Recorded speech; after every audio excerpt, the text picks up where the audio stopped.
However, what we saw yesterday when Mickey picked up the Leona was a masterclass in how to take over one of those games. And this is an old school counter pick if this is mid lane Q on the champion, but as well as the minions to be able to sustain yourself up. And you can see now he's pushing, and Xerxes here. Fantastic positioning. The flash forward from Kim just gets first blood solo. That's how you escape the gang, because he's not going to escape it for too long, but still, you'll take those. Into the wave there and into the turret, but Gimgoon now is kind of pressured to actually go back and TP. It is going to be a 2v2 as they meet in the mid lane here. The Sonic Wave is going to connect as Humanoid flashes, but doesn't get far enough. Teleport in now from FPX. Plays were absolutely outstanding. Really exciting to see, and this is exciting as well as Humanoid down towards the bottom side. The man in question is forced underneath this turret. The baby cage is beautiful. The double play back, and they're executed as Splyce a gorgeous turret dive.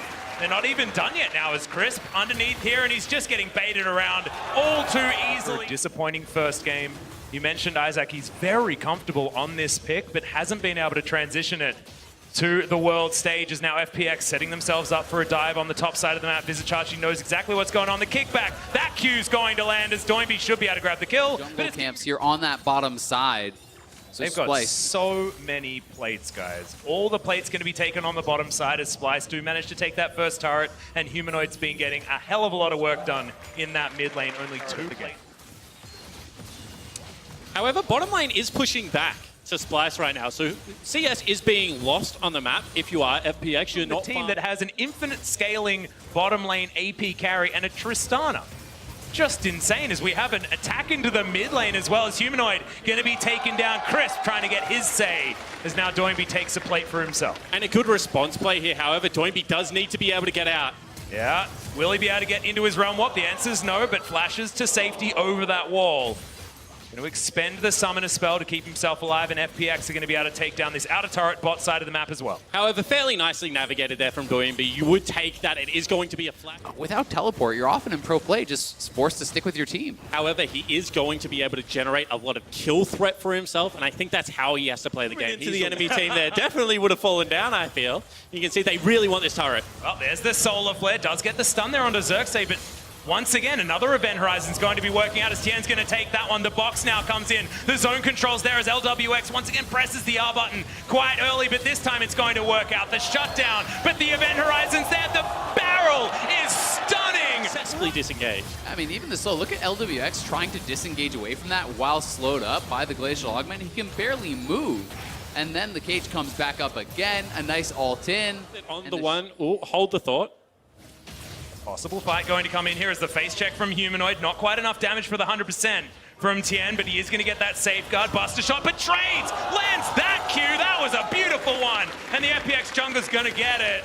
Doinby also picks up an assist, but that was all Tien as we do get the root, but the rest of Splyce are going to come in. Doinby trying to be that one-man army. The box is down, the Event Horizon in, the space trying to be controlled, but Doinby doesn't care. Now Tien finds Vizicachi as Crisp is going to get on top as well. Doinby's distracted, looking for the pirate. Well, Splyce are going to move on to this Mountain Drake as well, flexing like you say. Their advantage as Tien's going to land a Q, but he's going to get hit by the hook. Just destroyed where he stands. The rest of Splyce able to get out of there, but do they even want to as they're winning this fight? Solar Flare is decent, but Humanoid says goodbye, Leona.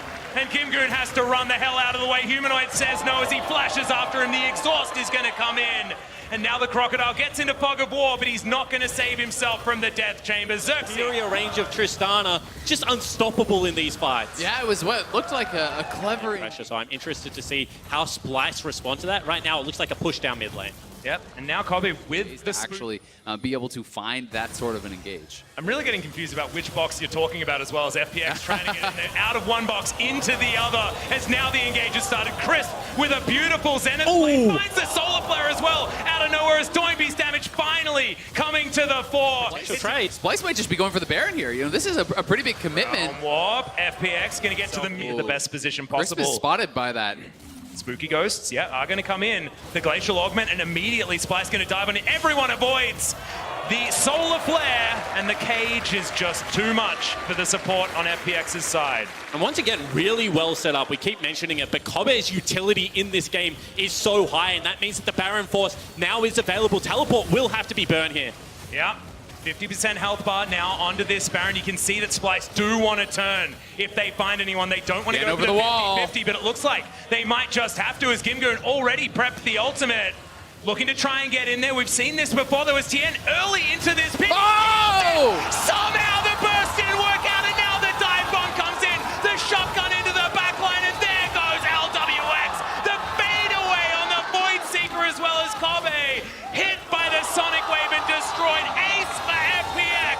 Chinese first seed finds the team fight, finds the Baron, and they'll run it up the mid lane. And LWX rights all the wrongs of day number 1, is able to come in, pick up the triple kill, and they will push their way into the base. The wheels fall off for Splyce in the 4v5. They get ace, they lose the Baron. I thought you were going to say lose the FPX. base. That would have been the rhyme there, Isaac. You were so close as Doimby cleans up It's the... going to get bigger. This is one of the biggest ones I've ever seen. And whilst they're not He's going out to have the QSS to remove that. And while you can put out incredible damage on the Veigar, you can also die almost instantaneously to either of these carries. As Doimby just throws out the Realm Warp, just faking, heading towards... Yet, at this point of the game, and Tien now looking for a flank here. That Realm Warp, it's going to be straight into the baby cage, but Humanoid all by himself and destroyed. Doimby picks up that kill comfortably as Tien not going to be afflicted by the Lee Syndrome, just leaves the Sonic Wave there. They'll take their pick on the Tristana, and now Splyce. 4 versus 5. They get the hook onto Tien. Is the combo going to be enough? He has a GA and doesn't even need it as Xerxes has to go into his Zonya's Crisp right into the middle of the fight, but LWX is free hitting, able to get the damage down. Double kill already. Doimby only missing a bit of his health bar, and Gimgoon is a one-man wrecking crew. FPX dominate the fight. The hook lands, but that is not one you wanted to follow. And that is a huge fight for them. You can see LWX immediately running mid lane to try to push up this minion wave. We'll see how much they want to go for. At minimum, they take mid inhib and can go back to the Baron. At maximum, they can try to continue the push here as Kabe is still dead, and it looks like they're posturing for the end. Yeah, looks like they're thinking about it. They don't want this game to go on for too much longer. 20 seconds on Kabe, but that barrel was fantastic. The kickback! They collect Humanoid once again. His screen